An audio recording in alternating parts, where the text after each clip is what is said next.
This is the Rogue Insider Podcast.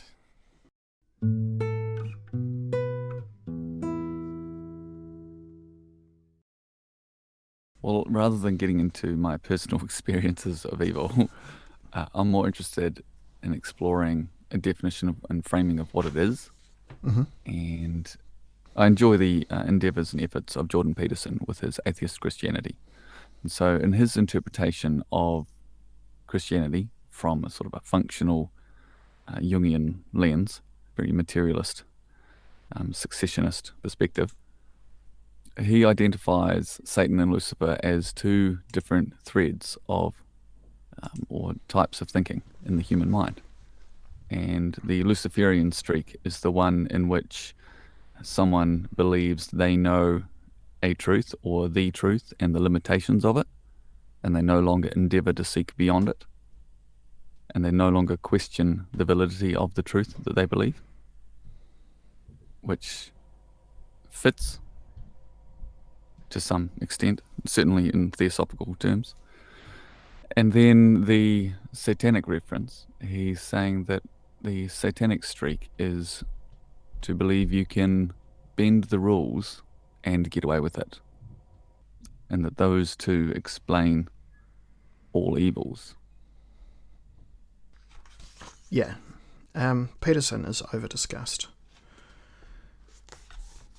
Is that what he says? That evil is reducible to these two trends and that there's nothing evil outside those? No, he clearly identifies there's all sorts of different threads and expressions of evil. But he identifies those two as traits in the human mind. So it's a lensing of evil as a human interpretation, and that there is a modality of thinking, and it's almost an attitude. Well, as a psychologist, so I suppose that makes sense at some level. It's not a very disturbing concept of evil. That people have certain attitudes and some of them are bad. Like, it doesn't really compare to the medieval European concept of the almost certain damnation of almost all humans for their absolute corrupted and just absolutely despicable, malformed, innate failures. What, the eternal battle in the hearts and minds of man? Well, that's one aspect of it, the medieval conception is not the medieval conception of evil in the European Church is not one which occurs like that's a psychological retroactive projection back into the past to think about it happening inside the hearts and minds of men. The medieval conception was that the world was a fallen place in which existence itself was a innately evil phenomena. So when one considers the paintings of Bosch, for example, right, yeah, where a common theme is just the complete futility and absurdity of human existence. Consider a painting like the Hay Wain, where a massive pile of hay is piled up on a giant cart, and the symbolic content of that is that each of the pieces of hay is a human life that has been harvested and is being sent to hell, and all of those lives are mostly meaningless and mostly worthless. And then around the cart is this congregation of sinners and deviants, drinkers and fighters and soldiers and whores, and also just all of the regular corrupted individuals who inevitably are going to march themselves off to hell. But deeper than that, the paintings themselves, and this I'm relating to you from a book I read about Bosch and Bruegel. So, Joseph Leo Kerner, who wrote Bosch and Bruegel From Enemy Painting to Everyday Life, makes the argument that we can tell from his paintings that he regards himself as a terrible sinner who's inevitably bound for hell, and his paintings are a type of trap that he makes, but because it's sinful to paint anyway. And remember that he's living at this time in the period of the Protestant revolutions in Holland, so there's a has been, or is about to be, or is ongoing, massive war against the Spanish Catholics in the southern part of the country. So him making these paintings is already a sin. The paintings themselves are a trap in which the viewers are enticed to sin by enjoying the content of the paintings, and the viewers understand that and engage in it anyway, and thereby the kind of circle of complete sinning has turned, one complete revolution, and all involved are almost inevitably bound for hell. Rightly so, under this kind of perspective, because they are emanations of this fallen, material, evil world. So I find it interesting that of all of the varieties of religious descent, or the descent in religiosity from the past to the present, one of the descents that is also can be observed is the descent from evil as an innate part of the kind of whole worldview that is held by entire, or by huge groups of people, down to a simple psychological phenomena inside the minds of people.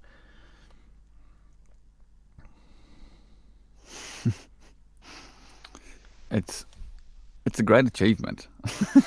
I think it's brilliant to be able to boil it down and make it so inoffensive. So have we are we defeating evil? Is that what's happening? No, we are facilitating the reformation of evil by making our challenges to it less confronting. So, for example, if I project, you have the spirit of such and such in you, and it's causing these things, and it needs to be cast out, and you need to go away, or it needs to be treated in these ways, or you need to be destroyed, versus, there's a way you're thinking that's wrong. Consider this. One of them seems a lot less likely to cause conflict. Who was that ancient Greek that made the argument that all apparent evil is just based off a misunderstanding anyway? That because people... That's the Vedantic stance as well, and that evil is just ignorance. Yeah. You don't know. You don't know that your actions are actually creating a tougher life for you.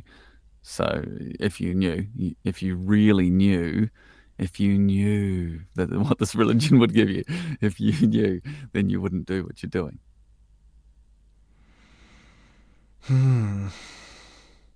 So what do you think causes more moral outcomes? A worldview in which evil is an active force in existence that intelligently and responds to the world in a way to corrupt and destroy, or a worldview that says that evil doesn't really exist and only appears to exist because of the ignorance of human beings?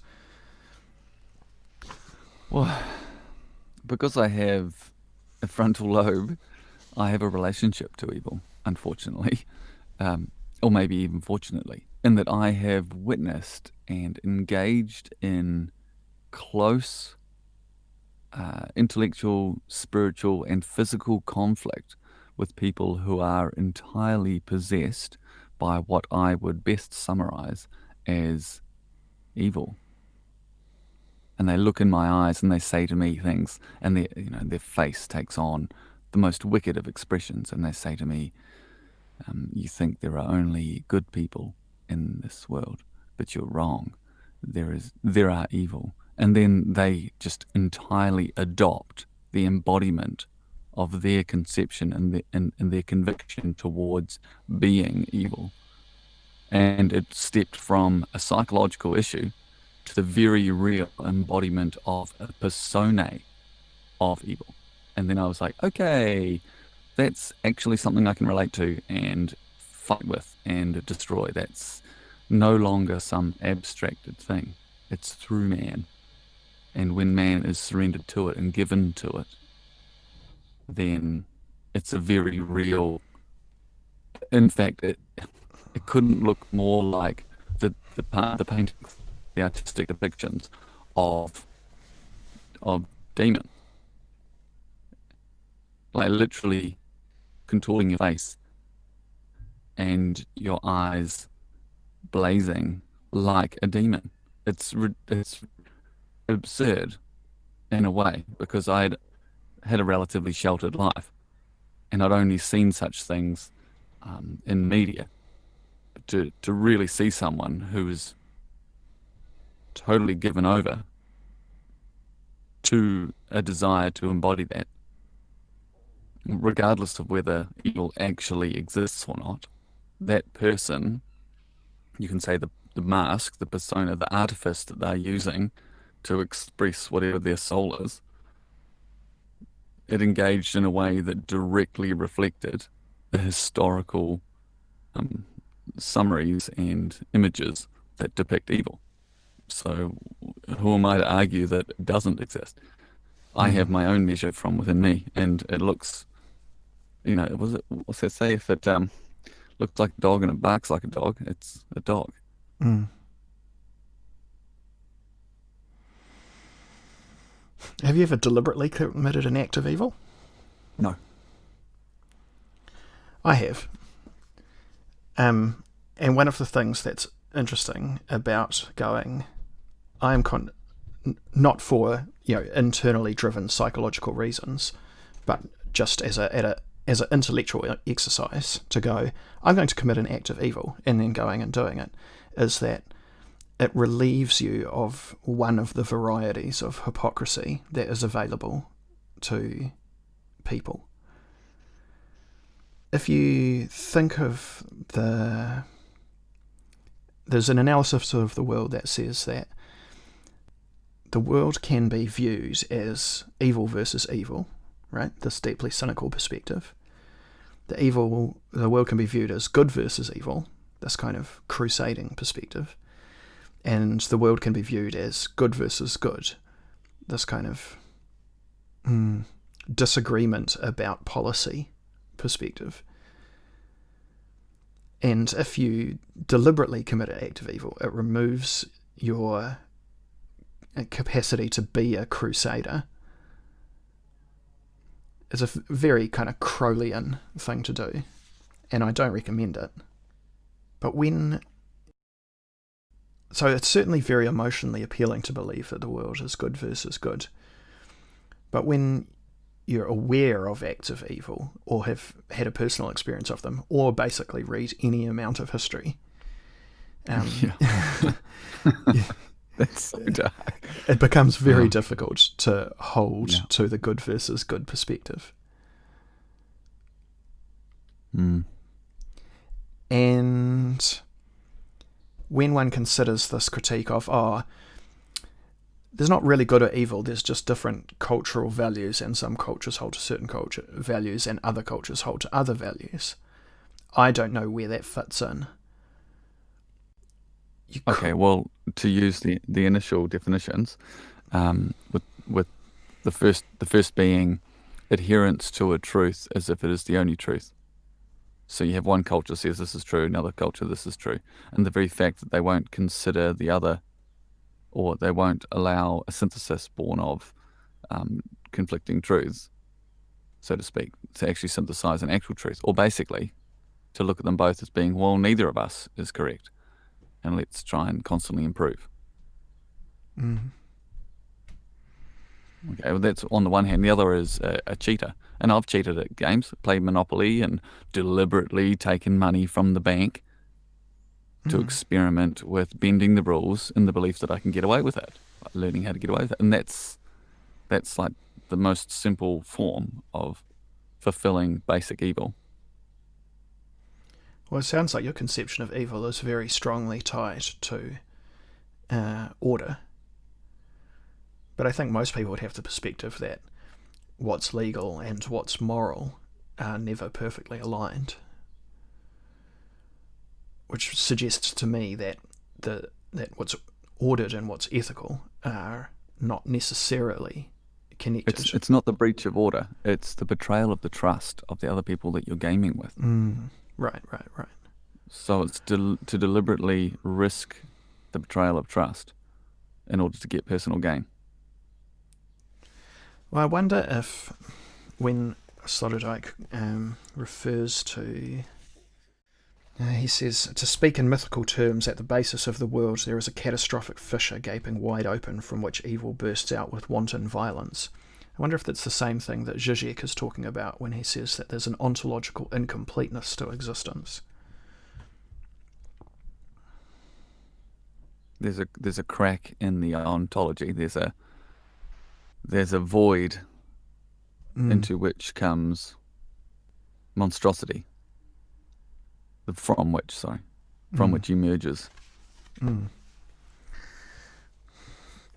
of the problems with discussing any of these issues is that it's difficult to remember that we live in a period of historical exception.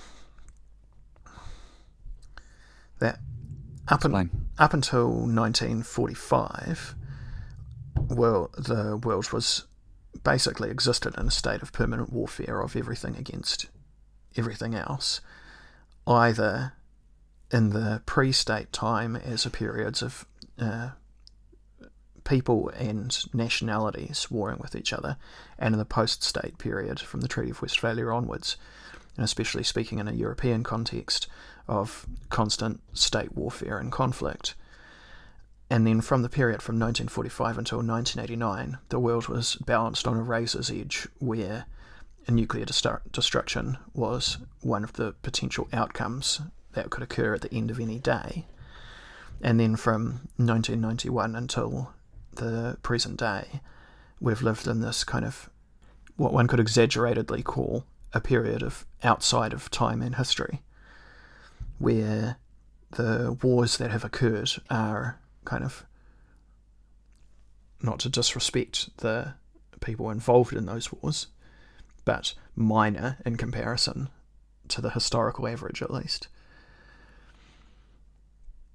So when we discuss the problem of evil, it has to be framed against this background of living inside like a type of, silver or golden or angelic age.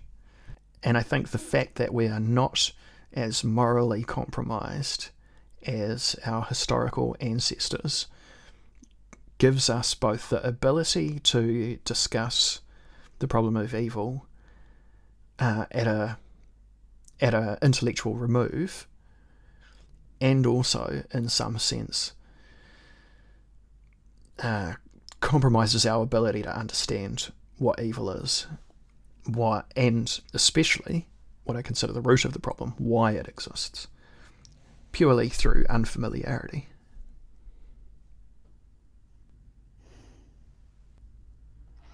If victory is survival, then bending the rules and getting away with it, and the result being your survival, is a victory. So now we look at the fringe of moral evil.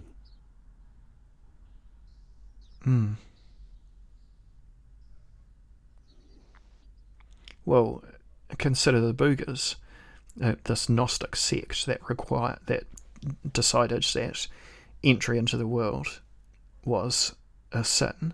Because the world was fallen, reproduction was forbidden, and they all exited the stage of history immediately.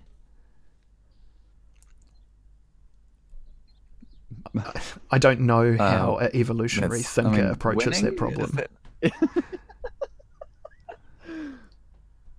Well,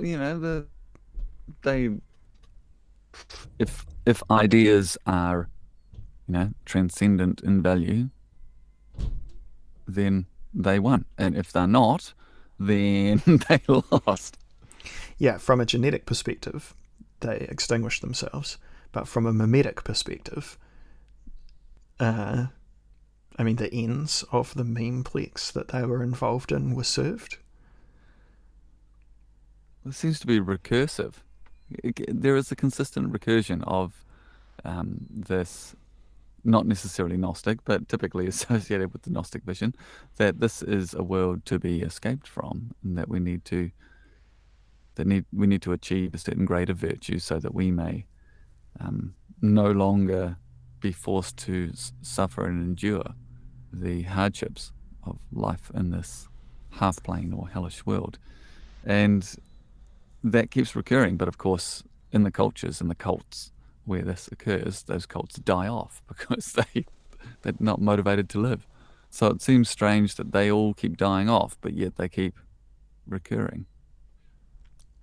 Well, I'm not familiar enough with Gnosticist philosophy to dig deeply into it, but my assumption, or I assume that the kind of core of Gnosticist approaches to existence is that existence itself is evil. The entire material world is evil. It's beyond redemption, and that, you know, for a whole variety of religious reasons, depending on which religion you adhere yourself to, the escape from the fallen world is the highest goal.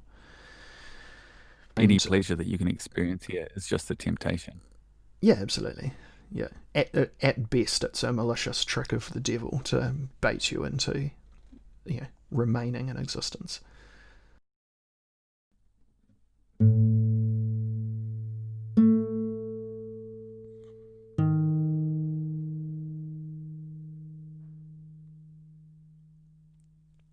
Kerner writes, by showing us how birds get trapped, Bruegel causes us to imagine, from a higher perspective, how we ourselves might be snared. Surrounded by pitfalls, the Haywain's peddler marches toward what amounts to a trapdoor. Through the painting of everyday life, Bosch lures us into loving the world and art, only then to catch us in the very trap that ensnares humanity in the triptych's opening state. And through a nature already corrupted by Lucifer's pride, Adam, and the Adam in all of us, engenders a heretical, obscene, and counternatural state of being.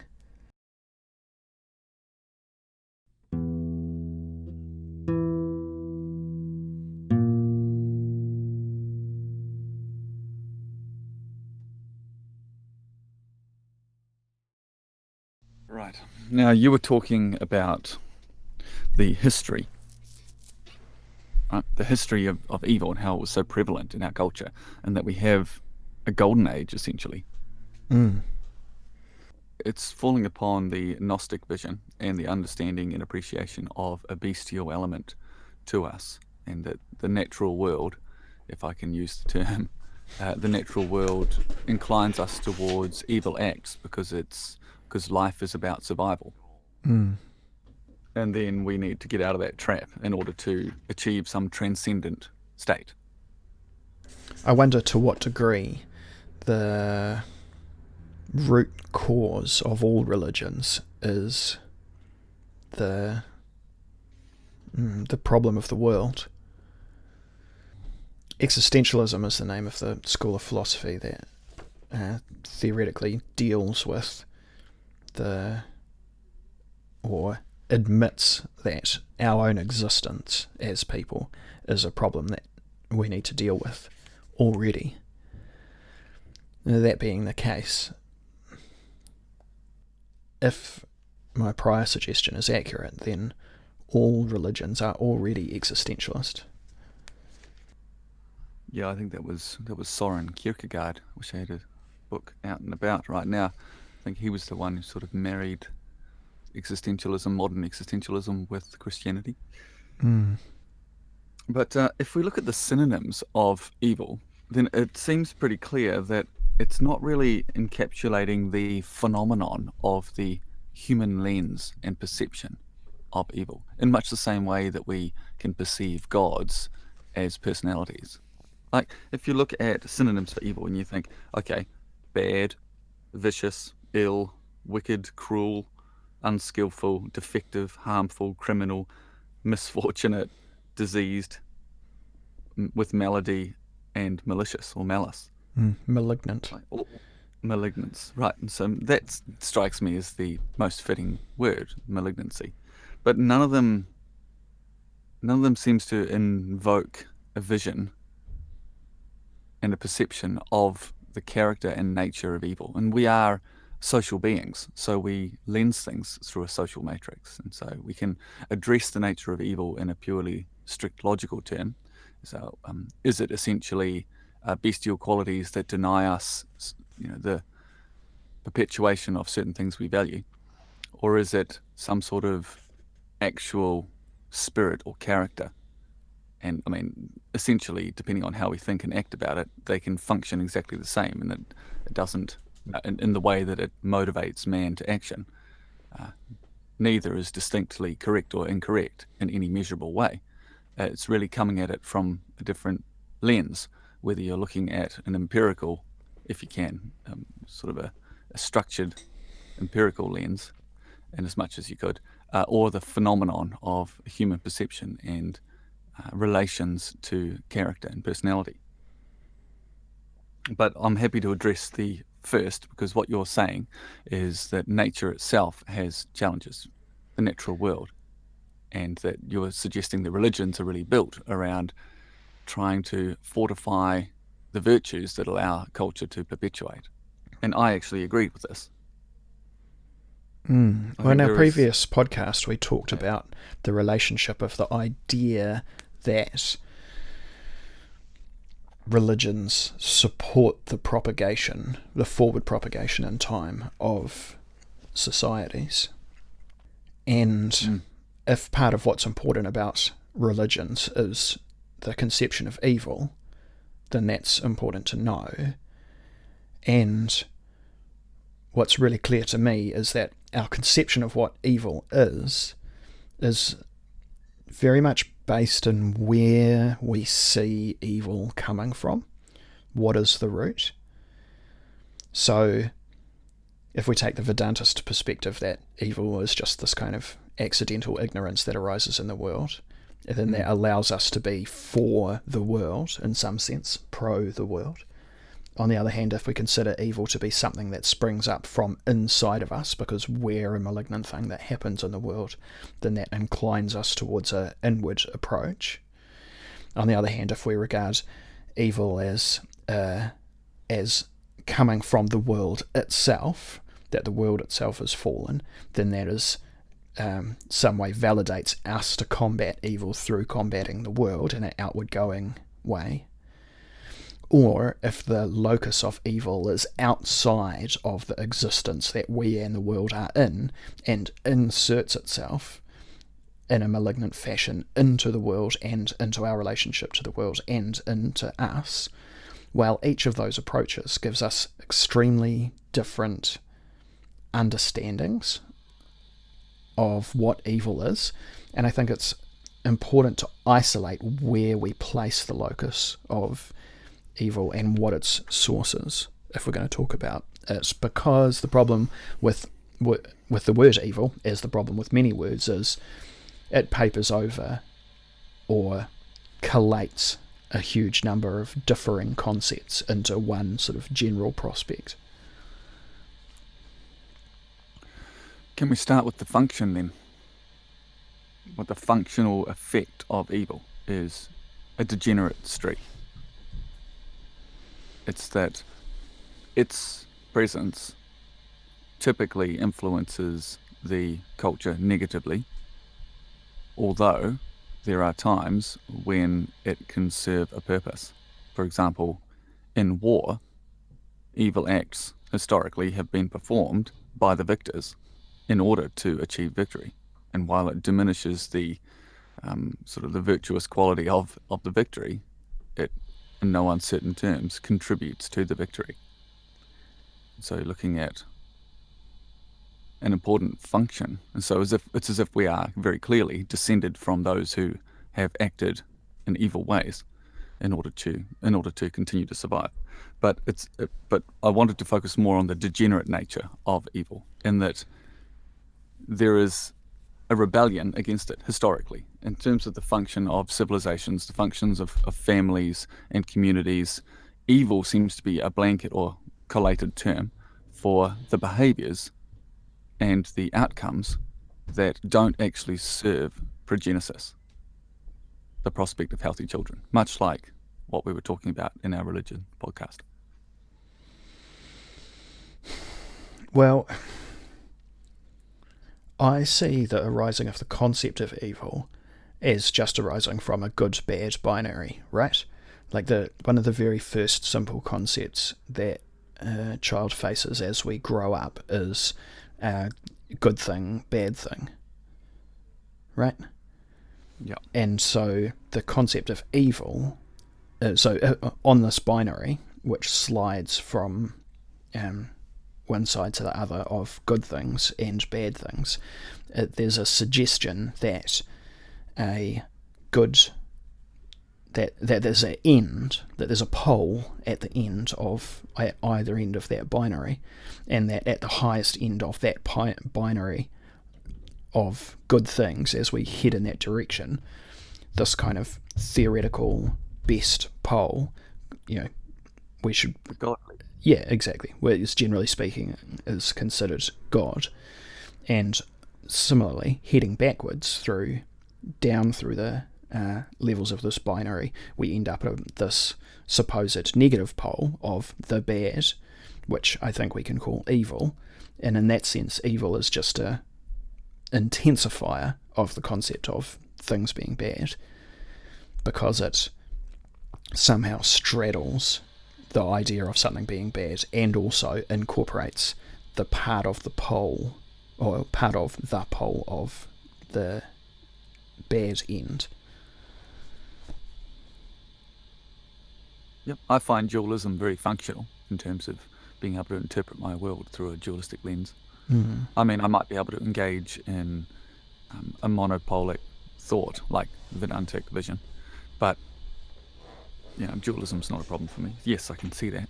I can see that if you have a pole of God, then it's very natural for man to extend the negative pole. So how do you define it then? As the opposite, the inverse? Because as you slide down this scale, I mean, it's not self-similar. It's not just an inversion. If you want to, okay, we can take that strategy of defining evil by the inverse of what is godly. Yeah, but I don't think that that's how it arises. I think that let me be more precise. Because I think that the initial binary of good and evil arises in the child's mind from exposure to the world and the recognition of there are things that are bad, then I think that and that happens first before the recognition that there might be poles at either end of the binary that are the kind of attractors in the chaos theory sense of the word, that pull everything towards those poles. Because this happens before the recognition that those exist, I think bad is a inherently subjective, although I don't particularly like that term, conscious reaction which sits in the matrix of reject, avoid, push away. So in that sense, I suppose I have to admit that it's an inherently psychological phenomena first. I think it even goes further into an aesthetic realm, because I've seen and understood families where children have been encouraged to, win at all costs. So the competitive streak, as exhibited in the youth, is supported, and the nature of that expression ends up resulting in contortions of their face. It's as if I perceive an aesthetic of wickedness in the face of the child, which is then supported and encouraged by their family and culture as being good because it leads to victory. But when I look at it, I see a quality, an aesthetic that tells me that's actually wicked, even though it leads to victory. And what's the root cause of our understanding of what that aesthetic is? Is it something that is culturally that is enculturated into us as we develop through childhood, or does it stem from internal pre-rational understanding, or is it something that's genetically encoded in us?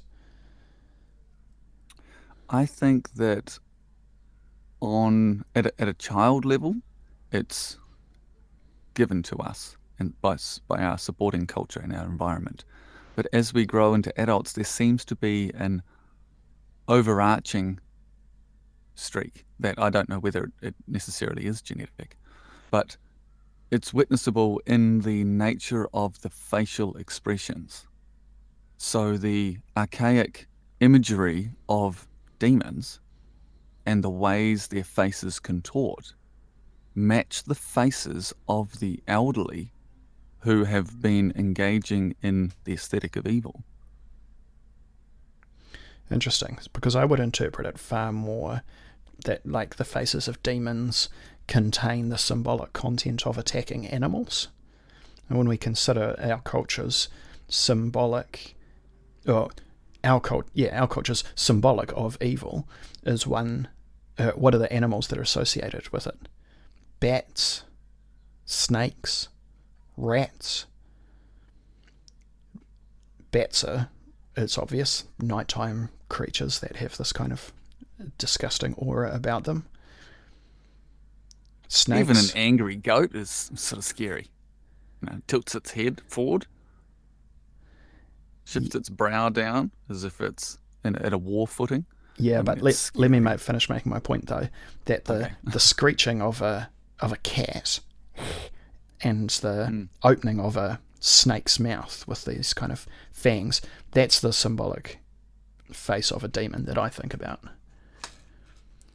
Why goats and demons are associated in our culture, I have less explanation for, other than perhaps it's an inheritance of a rejection that occurred in the Christianization of Europe. I think we're addressing different forms of evil. I think you're looking at the bestial modality, which is the threat to existence, an existential threat, whereas there is an extra tier of psychological, willful, manipulative malignancy, and that shows in different ways, and that's it's more subtle, and it's buried in expression. It's revealed to some extent. People break character, and you can catch them smirking. Like, you see somebody smirk at a naughty joke, and if somebody spends their life smirking at naughty jokes, I mean, where's the smirk originating from? It's actually encoded into us. We're not trained to smirk. You can see a child smirk, and then if they continue smirking for a predominant portion of their life, when they're elderly, they have these smirk formations in their face. And so there's different types of demon. In demonology, well, it shows itself in the split between demons and devils, right? Demons are bestial creatures that attack, and devils are intelligent creatures that manipulate. Right. The cunning. And what's the traditional depiction of the devil? An ever-present force that maliciously uses cunning tricks to mislead into destruction. And you go into other forms where you have Ahrimanic and sort of Beelzebub and Luciferian, and they're all depicted as incredibly beautiful deceivers. So there's it's even an implied value system twist, as if you're substituting something for something else. You're substituting perhaps pleasure and aesthetic over quality of progeny.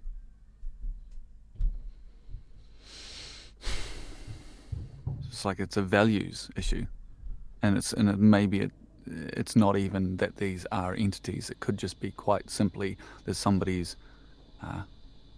logical matrix has misarranged or misaligned the prioritization or their value system, and it's inherently visible. And somebody can go about their life being very charming and engaging in kind ways, and yet there's a deep malignancy in them, and that fundamentally aren't contributing towards the betterment of the culture.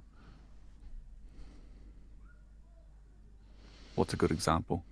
I don't know. If I want to give people as examples, it could be quite offensive. Well, we can interpret the kind of major demons fairly simply, right? Lucifer is evil because he challenges the hierarchy that he's within. Yeah, he thinks he's right. Beelzebub is evil because he brings disease. He has his value system misaligned. I don't think that Beelzebub even has a value system. I think Beelzebub is just or at least no more than a virus or a bacteria has a value system, right? Blights don't poison crops and lead to the collapse of civilizations because they have any variety of intent. They just happen to be malignant. Well, I mean, you're talking external natural world blights. I'm applying them to the individual character. So I'm probably going to take a psychological lens and apply it to what you say. Well, we can do that, but I'm skeptical of the applicability of much of psychology. I mean, given the recent replication crisis in the field, huge swathes of our inherited understanding of what academic psychology has been up to has been laid waste to recently, which is a good thing. It clears ground for us to think about things. I certainly have no truck with Freudian psychology or any of those sorts of things. But on the other hand, I want to believe that there's something in Jung that can be, brought forward usefully. So what then is the cause of evil, or the root of evil, from a psychological perspective? I scribbled this down just moments before we started recording today. I wrote that potentially evil is that which compromises the virtue of protecting what is valuable, or essentially damages what is designated valuable. So this is just a direct inversion theory. You're saying good thing, and whatever hurts that is designated evil.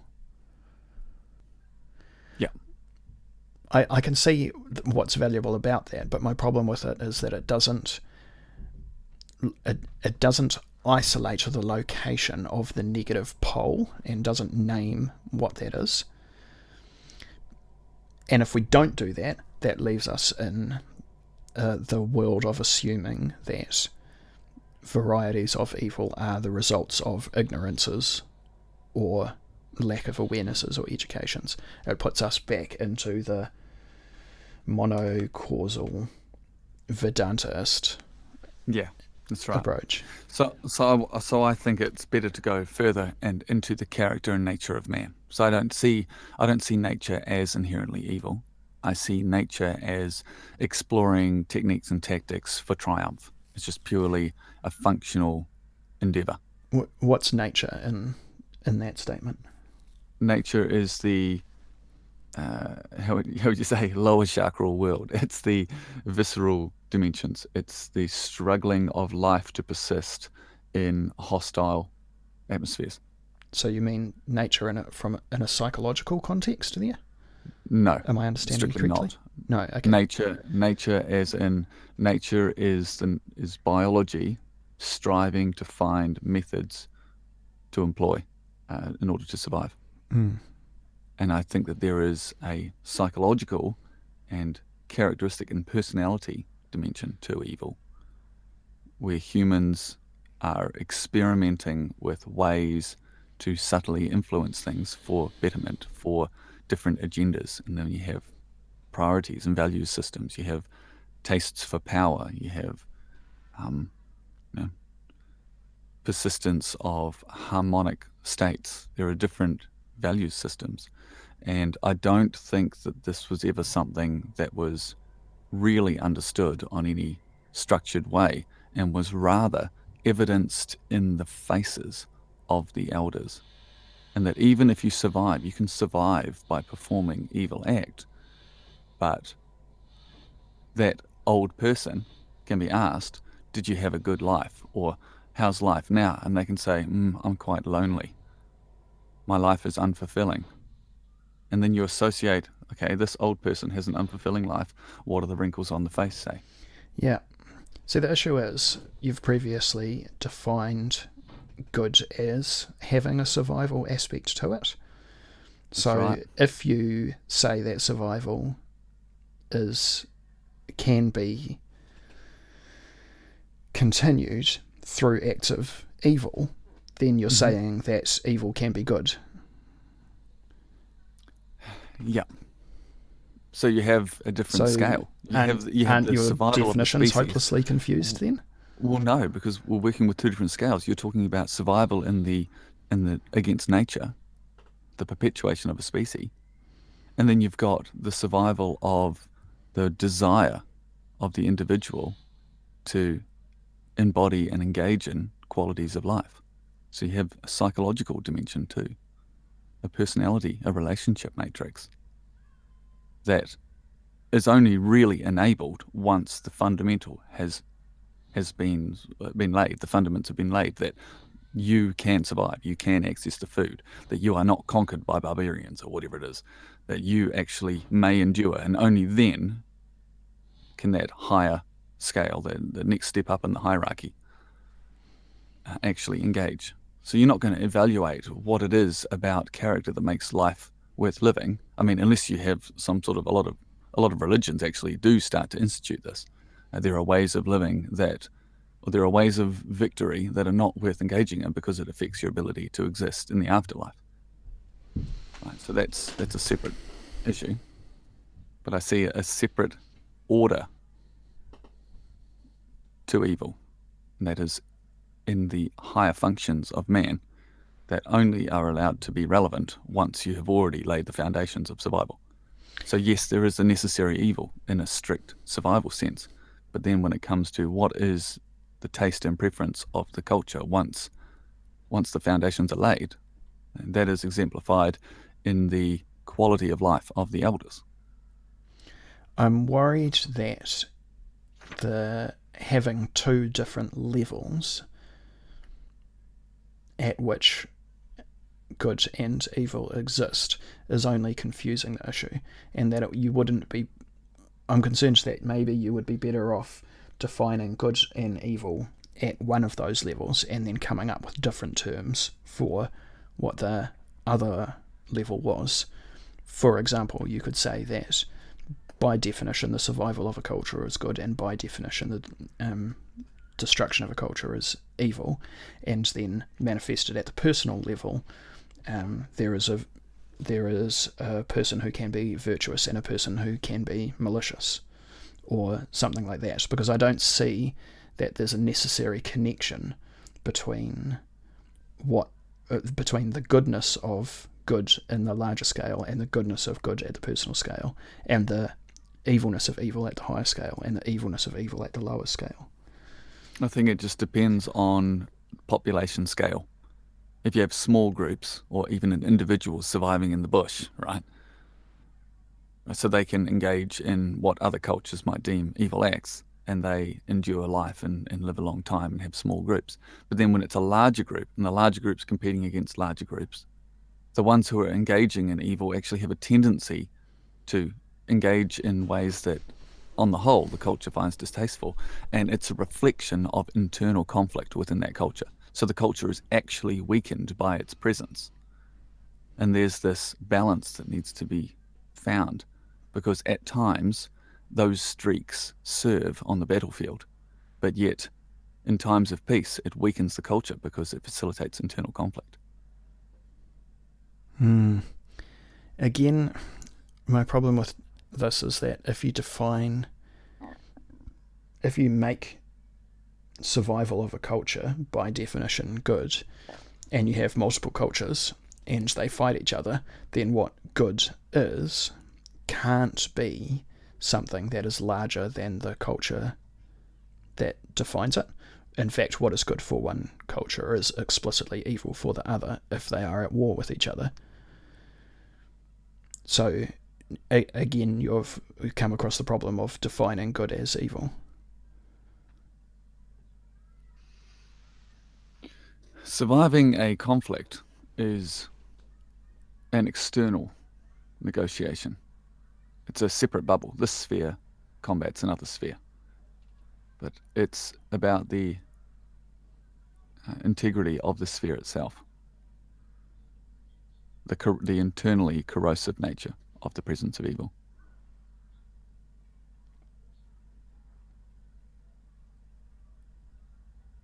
So the culture endures over time for many centuries, say, without major war. I don't know if that's ever happened, I doubt it. But the culture itself ends up fracturing and not allowing it to grow. Yeah. See, I just don't believe it, because prior to the invention of self-recriminating ideologies, what allowed the culture to grow was good, and what allowed the culture to grow was going and conquering other people, genociding them, taking all of their stuff, and that caused no internal problems.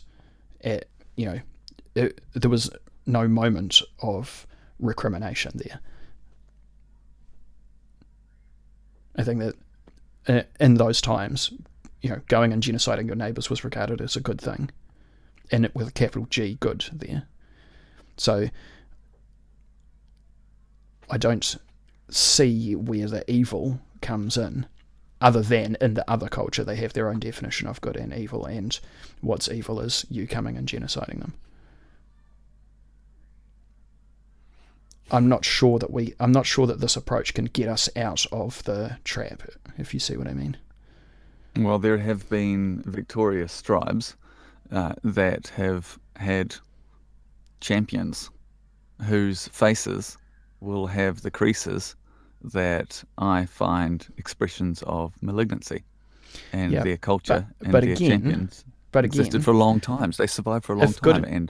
But if good and evil is culturally defined, you are not in the position of being able to make a judgment call about the fact of someone else's virtue or maliciousness, because you are using definitions of good and evil that are defined for you from the culture that you come from. So actually, your judgments of other cultures' malice or virtue of their champions is inherently invalid, because there is no way to map your good and evil across to their good and evil.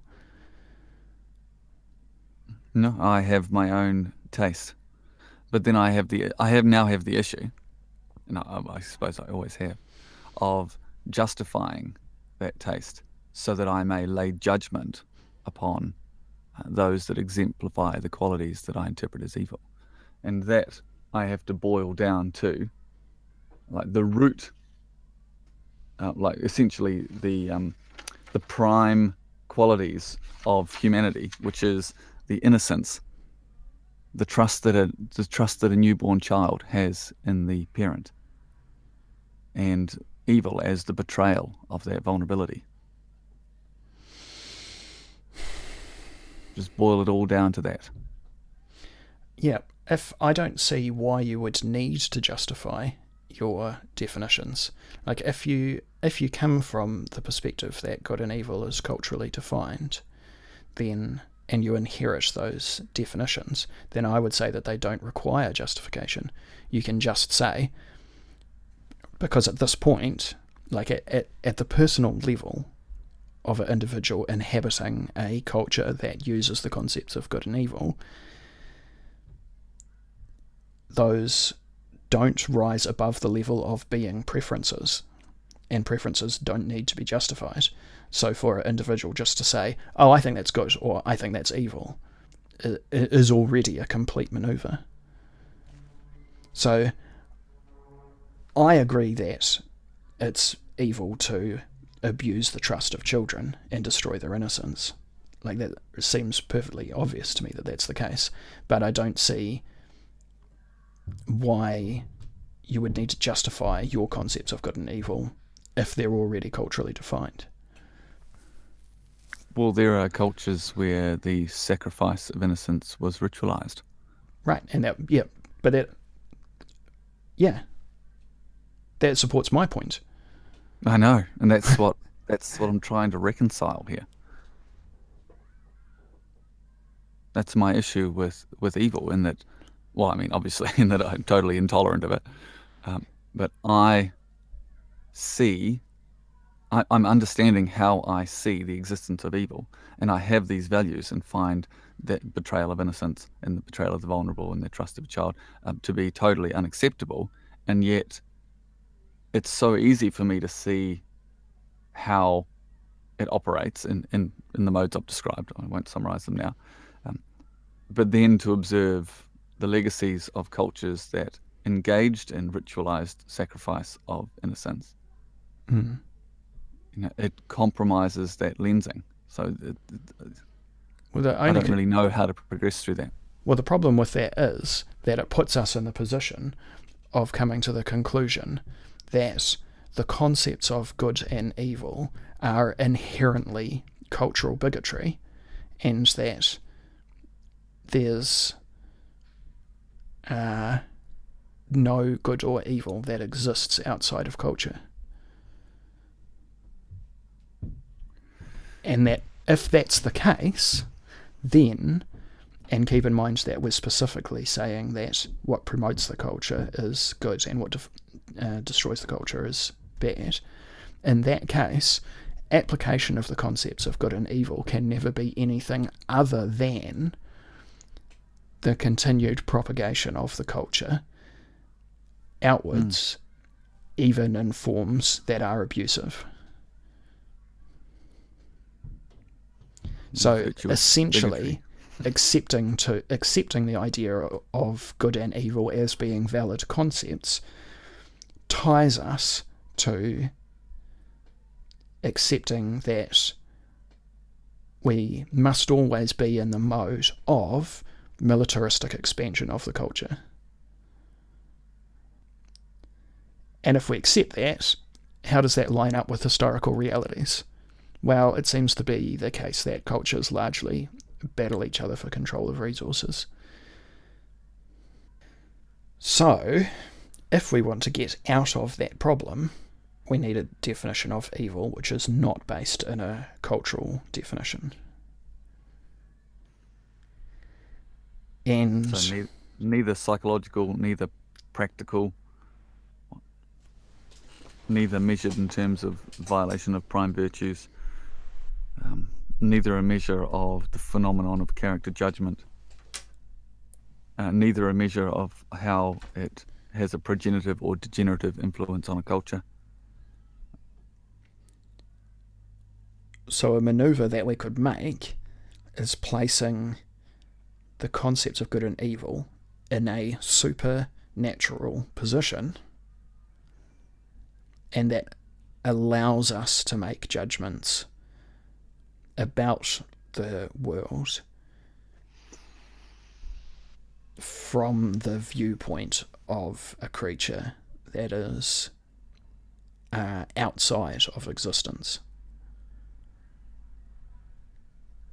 So that leads me to think that it's not a coincidence that gods are lawgivers in that sense. I'm stuck in a bit of a loop in that I forgive cultures that engaged in sacrifice because the brute expression was the metaphor. There was sort of like a direct experience of the meaning in the sacrifice of innocence, and I think that was just a purely a lack of just an evolutionary state, a lack of understanding of higher thought and how the sacrifice was unnecessary, as such, as we discussed in a previous podcast, to do with the ability for cultures to transcend the necessity for sacrifice. So I forgive the sacrifice because I see the sacrifice as a way of teaching people about the value of innocence by publicly sacrificing it. People go, okay, right, yeah, we should preserve it. It's really important. And it Well, made sure to steer people away from it. And so a part of me allows me to forgive the ancestors for that.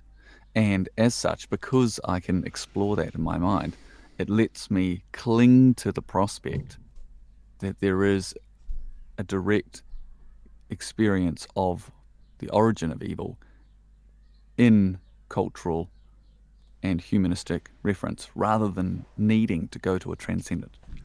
yeah, the problem with that is that you're making particularist claims about an abstract concept. Like, you haven't named the culture and that, or quote unquote culture that you're talking about.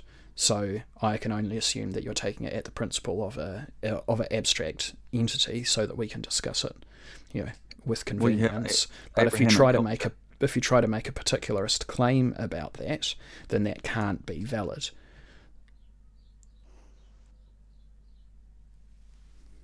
Are you saying I'm damned either way? No, I'm inviting you to make a historical parallel. Well, the most famous one is, more particularly nowadays, is the Incan culture. Right. But how much we know about it? Yeah. They didn't just sacrifice innocents, though. They sacrificed huge numbers of people of all types of varieties. We compare that to migration-era Northern Europeans who sacrificed criminals. Well, I'm looking at exploring a primal state of innocence in youth. So that, like, the extreme is the measure. I mean, there's the Abrahamic story, right? He's asked to sacrifice his oldest son. Mm-hmm. I mean, there's a story there as well, and then he doesn't. Which, I mean, I can go into my interpretation of that, but it's not the standard ecumenical interpretation. So it's as if the symbolic meaning is grounded in the visceral act, because the symbolic meaning is not understood to be a thing in its own right, and also people's minds didn't operate in a way that let them interpret that. So in a way it seems forgivable and lets me continue to ground the prospect of evil. So it's performing a public evil act in order to make people aware of that evil, so that they do not need to perform it individually. Well, I'm looking at the Wikipedia page for the Binding of Isaac, and it says here, in Legends of the Jews, Rabbi Louis Ginsburg argues that the Binding of Isaac is a way of God to test Isaac's claim to Ishmael and to silence Satan's protest about Abraham, who had not brought up any offering to God after Isaac was born. Also, to show a proof to the world that Abraham is the true God-fearing man who is ready to fulfill any of God's commandments, even to sacrifice his own son. And then it quotes from Legends of the Jews. When God commanded the father to desist from sacrificing Isaac, Abraham said, "One man tempts another because he knoweth not what is in the heart of his neighbour, but thou surely didst not know that I was ready to sacrifice my son." God replies, "It was manifest to me, and I foreknew it, that thou wouldst withhold not even thy soul from me." Abraham replies, "And why then didst thou afflict me thus?" God says, "It was my wish that the world should become acquainted with thee, and should know that it was not without good reason that I have chosen thee from all the nations. Now it hath been witnessed unto men that thou fearest God."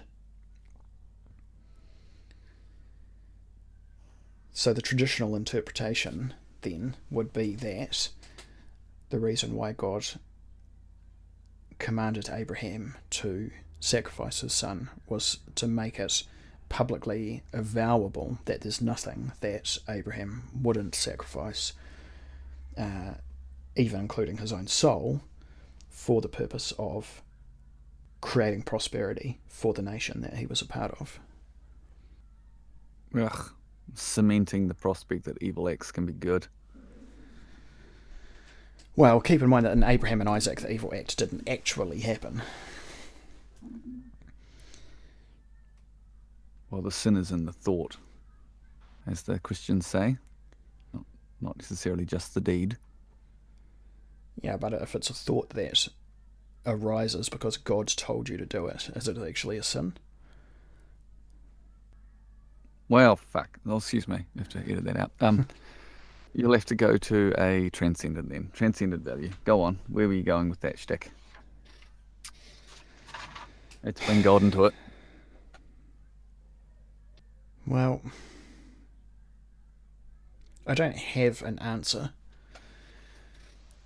But my earlier suggestion was that the reason why these values of good and evil are placed outside of the world is because it relieves cultures from the problem of having enculturated, or it appears to relieve cultures from the problem of having enculturated values. So that when you come across other peoples and other peoples say to you, you only think that's good because it serves you, you can instead point to the exterior realm and say, no, these commandments come down from on high, and you should also respect them because they are come from the Creator or an external force. Now, I don't think that actually solves the problem of enculturation because, as we know, religions arise out of cultures as well. So we can really only interpret the creation of religions in that sense as attempts, as more weapons on which to attack other cultures. However, this also presents us with another problem, which is that there are religions that are worshipped by or that are adhered to by multiple cultures. So in that sense, if there are values of good and evil that are adhered to by multiple cultures, then is it not the case that those values of good and evil have escaped the culture from which they arose? Theosophy. What's It's that? essentially the pursuit of theosophy. Theos being God, Sophia being wisdom. So it's essentially looking at the various cultures and conceptions of God to try and find consistent themes among them. Theosophy is the endeavour to identify what good is based on the history of man, not just particular cultures.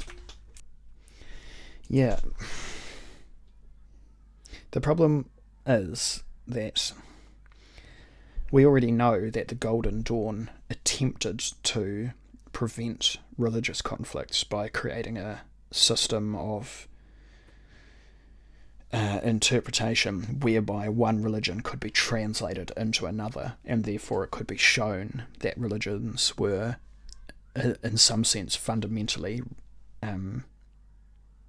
along a similar track, and that conflict would be counterproductive between them.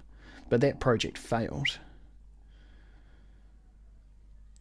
The Baha'i faith was the follow-up, a more neutral attempt. Yes. Hey, all religions, we all got the same God. We're all good. These are the common virtues. Let's just use those. And similarly, Sikhism was an attempt to evade the conflict between Islam and Hinduism, although all of their prophets were later slaughtered by Islamists. But anyway, so there are religions that attempt, and there are attempts to find ourselves in a place of finding goods and evils that are outside of religious commandments and outside of cultural perspectives. I'm thinking of Sam Harris's approach as finding a rationalized version of what constitutes good and evil. But I don't regard that as being successful because he hasn't managed to step outside his cultural context.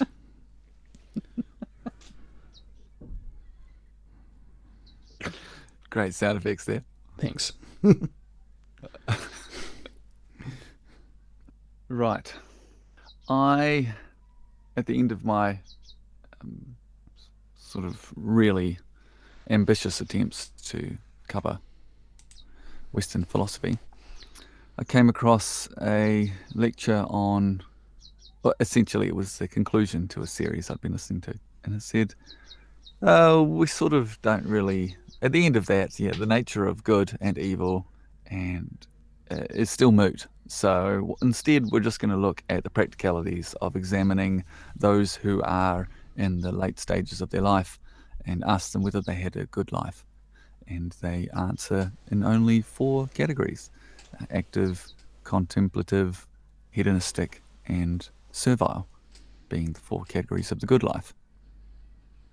And I found that really nice to be able to boil down the whole conundrum to, let's just look at the people who don't think in terms of philosophy and look at them at the end of their life and see if they perceive themselves as having had a good life. And the 4 dimensions seem valid for the individual that makes the claim that they had a good life. They have a clear justification by referring to their achievements in those dimensions. Like I myself have had such freedom and liberty to sit back, relax around a fire, read books, and converse with my friends out of war. Thus, I've had a good life by the contemplative measure. And my father had a great life by the active measure. He is indomitable in the natural world. Hawaiian sling fishing, free diving, collecting huge lobsters and building his house and achieving great things in business. Like, he's out there doing things. He doesn't sit back and just navel gaze. So his is a good life by the active term. And rock stars and people who try and go hard and die young. Well, they don't try and die young, but they just happen to. We're traveling the world, trying foods from many nations, looking into orgies and exploring the full extent of sexuality, as well as drugs and party scenes, maybe going deaf and having liver disease and cirrhosis and early suffering. They still look at their life and go, oh, I had a good life. Look how much awesome, fun things I got to do, so much more than others who are engaging more responsibly. And thus they justify goodness in their life. And then, of course, Mother Teresa's, those who find greater happiness in a transcendent, servile type satisfaction. And all of them seem valid. Well, it certainly would be aesthetically pleasing if the philosophy of the ancients proved its worth once again. I think that my conclusion from this discussion is that at the philosophical level, at the very beginning of our understanding of what good and evil is, when we create this original binary of things that we like and things that we want to push away, the original philosophical maneuver of thinking that there are poles at either end of that binary that sum up the total version of those, and they have these strange attractors at the end of them that are like the epitome of those. I think that original maneuver is invalid. And so all of this discussion of good and evil is in some sense chasing its tail, because the poles which we think of as good and evil are not actually there. And that's why we can't find them. I have been exploring an alternate interpretation of the nativity story. This prospect of Mary of Nazareth being able to give birth to a godchild. And I've been looking at the extreme forms of this modern conception of divine masculine and divine feminine. But actually, it's not just modern, of course. It can be drawn upon from Vedic or from many cultures, of course. And looking at what is the story saying. And it suggests to me her ability to be so in the feminine, so much in flow and so nurturing, that to the extreme that that the nature of the divine masculine impregnates her. And I take from that how to make good children, how to make a God child. How to make a good child is to have a woman able and enabled to be in extreme feminine modalities for the formative processes of gestation and early childhood. And I see that exemplified in the quality of children that can be born from these essentially traditional values, family values.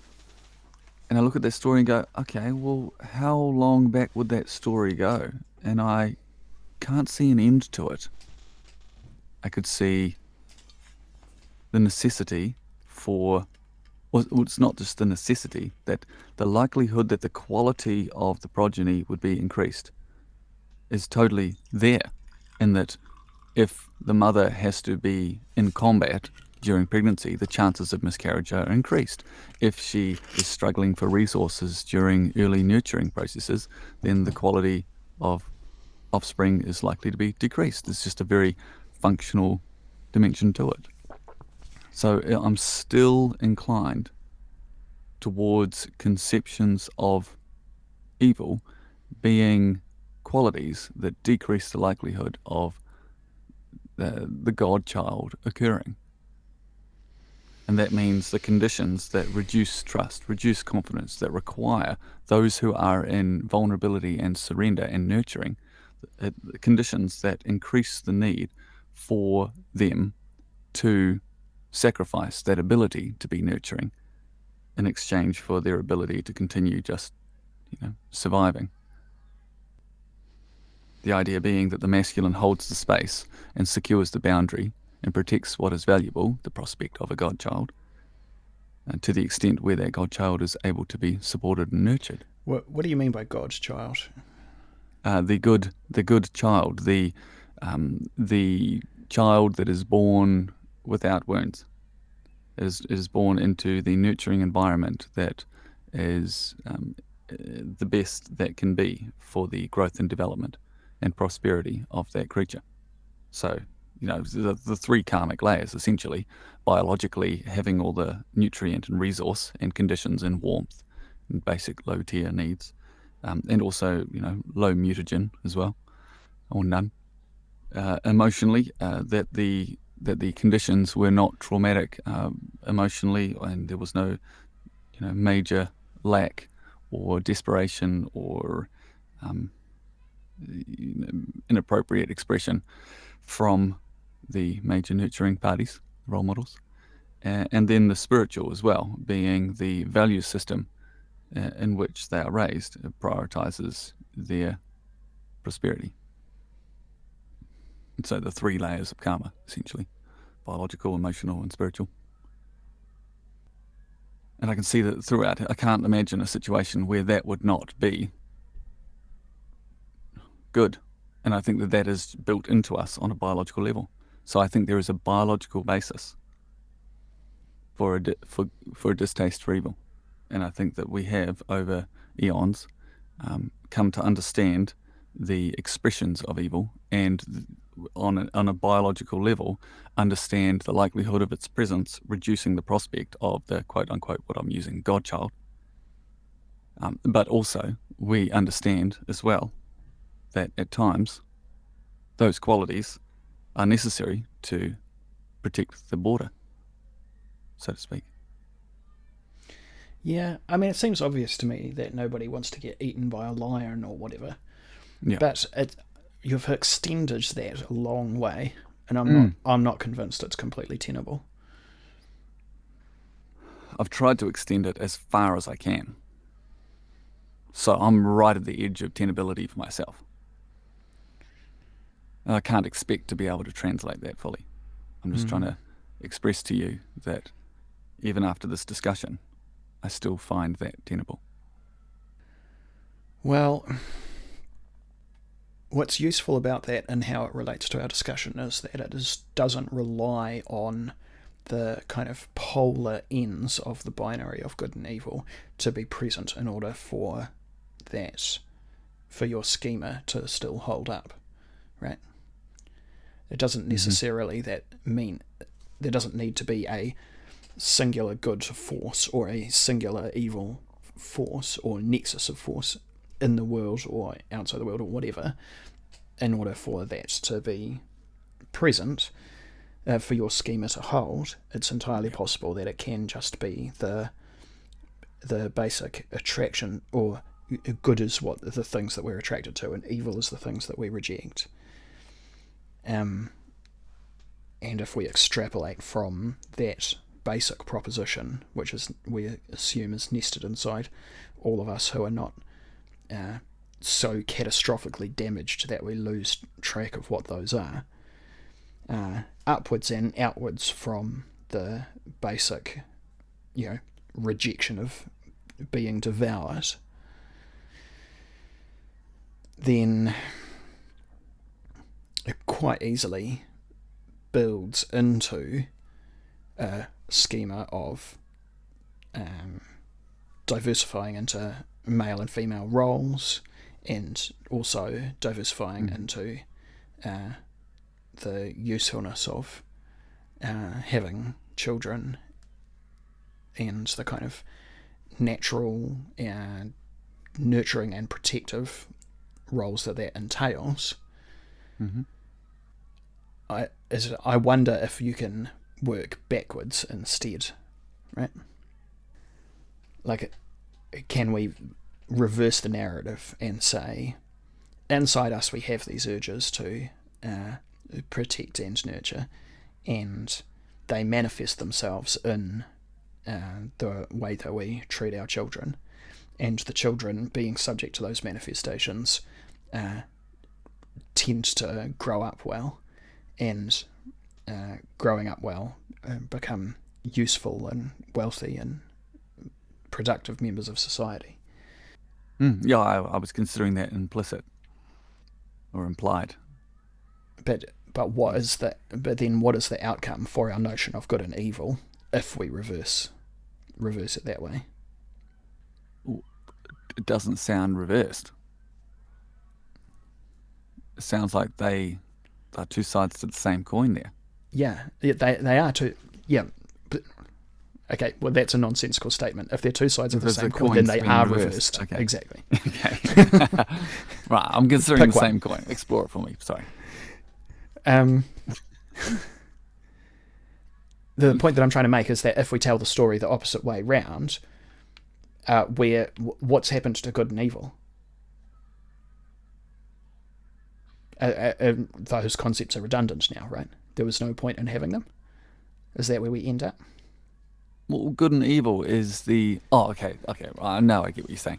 I would say that good and evil are the fast labels, because we had no way to describe the biological foundations, because they are a mystical journey. They're like in an individual's... Right. But if these urges arise naturally within us, then what is natural is what is good, and what is unnatural is what is evil. But I thought we already established that it was not simple to align things that way, because there's many things that are natural that we regard as being as evil, and many things that are unnatural that we regard as being good. So it leads us back into confusion. Right, okay. So evil as the category of indicators that suggest movement away from the ideal. So, for example, you may have a biological basis and an inherent understanding that this is good, and you don't really know about it. We don't talk about it. It's some individual mystical phenomenon. And then there's an external indicator of some quality of experience that trips a little warning bell inside of you that's saying this is going away from the ideal. And you say it's evil, but it's not actually a thing in itself. It's rather an indicator of a misdirection. So much in the same way, or a situation that requires a course correction. So much in the same way that I proposed that God was a category on our last podcast, we could say that good and evil are also categories. And no less virtuous. Yeah, I mean, it doesn't undercut them at all to be categories. That's good. Yeah. Yeah. I feel the same. Okay, but then then that makes me think immediately, wait, does that mean that all words are just categories for clusters of understanding? In which case, we're in the position of accepting that language was always just a kind of fuzzy approximation of what we were trying to communicate about the world, which I'm perfectly happy with. A network of tautologies with non-translatable revelations. The words are all just words defining words, and then we as individuals try and found them upon certain physical experiences. But without definitions. Because they are categories, they don't have definitions, because categories and definitions are mutually exclusive things. A definition is, it is this, and a category it is all of the varieties of experience or proposition that fit within certain parameters or all go inside this bucket. So you're saying that attempts to define evil as qualities that indicate a misdirection is not a definition? Yes, that's exactly what I'm saying. I'm saying you're misusing the word definition there, because a definition is a single principle, whereas a bucket is category is a bucket into which things are placed. So to restate the proposition without using the term definition would be to say that language is sets of buckets that cluster varieties of experience and understanding around generally acknowledged habits of experience that are placed in relation to each other, and because of the familiarity of human experience across people, those general patterns overlap with our understandings with each other, and that's what allows communication to occur. And when we add the concepts of good and evil into this linguistic framework, what we're doing is simply saying that this general binary is actually not really a binary at all, but rather a relationship between clustered forms of experience that is averaged across abstracted populations and manifests itself in language that way.